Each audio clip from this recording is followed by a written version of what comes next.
সাইয়েদনা মুসা আলাইহিস সালাম আল্লাহরে বললেন, আল্লাহ মাইয়াকুনু জালিসি ইয়াউমাল কিয়ামা, কিয়ামতের দিন বিচারের শেষে বনি ইসরাইলের আমি বড় পয়গম্বর মুসা যখন জান্নাতে যাব, কে আমার সাথে জান্নাতি হবে?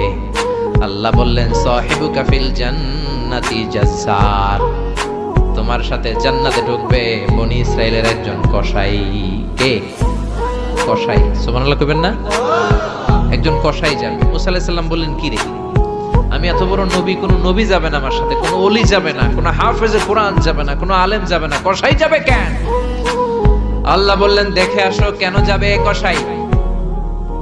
সাইয়েদনা মুসা আলাইহিস সালাম কসাইয়ের দোকানে গেলেন, দেখলেন না কসাইয়ের স্পেশাল কোনো আমল তো দেখা যায় না, খালি গোশত কোপায়। কি কোপায়? সারাদিন গোশত বিক্রির পরে বিকেল বেলা সবচেয়ে চমৎকার গোশতের একটা টুকরা নিয়ে কসাই দোকান বন্ধ করে বাড়িতে যায়। সাইয়েদনা